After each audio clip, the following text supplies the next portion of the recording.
Good evening, my dear seminarians and fellow conference in the seminary. By the way, I am Nelson Barbarona, a missionary assigned here in Japan. So I came here in Japan as an OTP, Overseas Training Program, in 2007, January 7, 2007. That means I'm now already 15 years here in Japan. So uh, I would just like to answer the given questions, three questions actually. But then let me just state some background, a little background of uh, what happened to me in the past 15 years. Okay, so kahit hindi ma-summary, but then I would just like to talk something na at first, after my arrival here in Japan 15 years ago, 3 days after, uh, I have to study the Japanese language.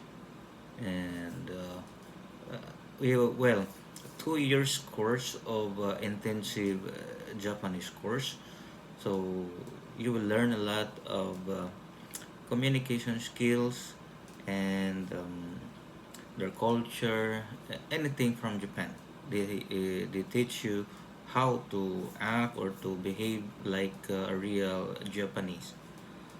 And after my 2 years course here, so there was an option whether you would like to stay here in Japan to continue your theological studies or to go back to my home country to continue. And just because I spent almost 3 years to study language, I believe I could have uh, I could continue my theological studies here, although it was an option. But then I didn't realize that it was that difficult, and you need perseverance and endurance to continue and to finish the line. Well, to fast forward, uh, I was ordained last March 15, 2014, here in Nagoya, in our seminary. So, the supposed Philippine ordination was uh, was cut because of my hometown parish church was destroyed and damaged by the 2000 earthquake in Bohol. But anyway, so here we go. After my ordination, uh, my first assignment was in Tokyo, our lone parish in Tokyo, as an assistant parish priest, assistant pastor. Uh, and I was there for about 5.5 years before I was transferred now here in my present assignment in Nagasaki, Japan. So what was my so this will be my answer. So what is your mission? Is it in school, in parish, or in hospital? My previous assignment was in parish. So it's all parish activities for the Japanese community, and also for the uh, immigrant communities, like the foreign community. But the foreign community composed of not only Filipinos but also some nationalities. So mm,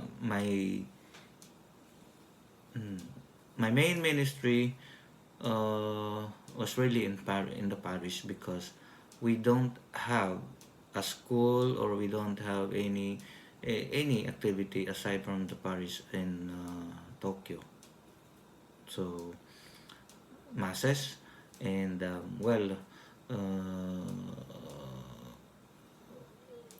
classes includes catechism and some uh, groups like the old, not the old, they called it Maria Kai, or the group of Marians, the Marians, and the Legio Maria. They also have a lot of groups and activities that I was involved in Tokyo. It's mainly parish activities. Okay, so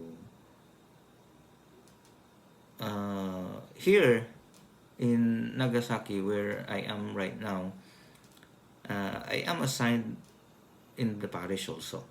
But then I also have a teaching subject in our elementary school. So that is the sort. It's a sort of part time.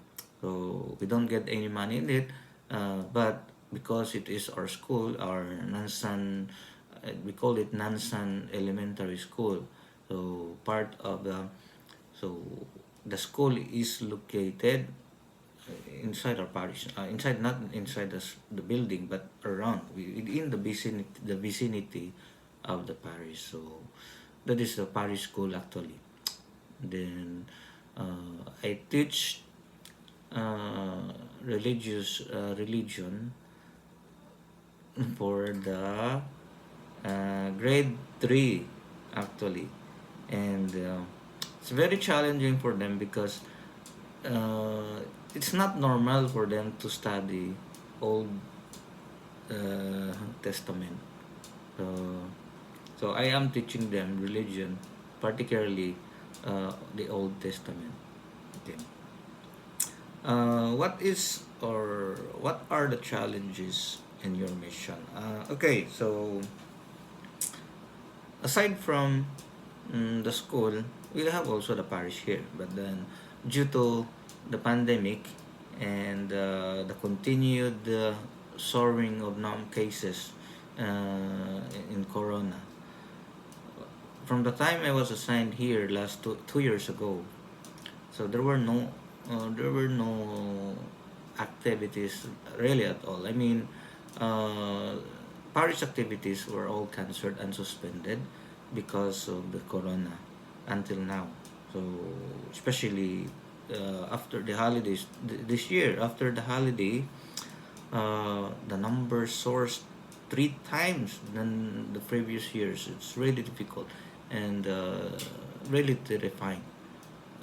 And then the challenges in our mission here is that the first challenge to take, or to to face, is the language barrier.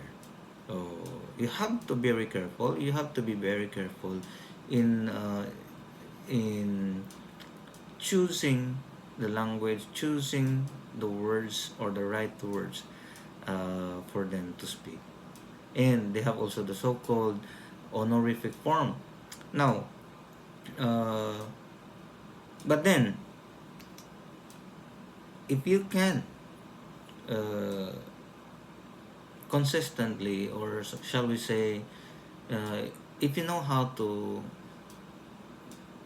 speak the language, not really well, but understandable, that is really good. I mean, uh, parang pwede na. But then, the other Japanese, the traditional Japanese would say, kulang pa yan.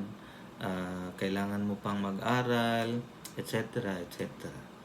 And as the traditional Japanese people would say, dahil foreigner yan, hindi yan matututo sa ating kultura, dahil foreigner yan, hindi yan marunong mag-Nihongo, mag-Japanese. But then we strive our best as a missionary to speak their own language, the Japanese language. That is the first um, challenge for us missionaries here in Japan. The next challenge, or what we say, uh, yeah, challenge is um, most of the Japanese people are not Catholics. So, although here in Nagasaki, I think more or less 5% of the population here in Nagasaki are Catholics. Um, but then, um, even if they are Catholics, there's they have still uh, their traditional way. I mean, so the old way of doing things, um, ano ba yan? Sasabihin, ano bang sasabihin ko diyan? Uh, Meron sila pang ibang mga ginagawa nila na hindi pa Catholics. But then they are still doing it for the sake of their culture and their tradition. So, isa yung challenge. And how did you overcome yung mga challenges and problems? So, problems dito, kung lonely ka, how to cope up loneliness and teka muna, papatayin ko muna para mas okay.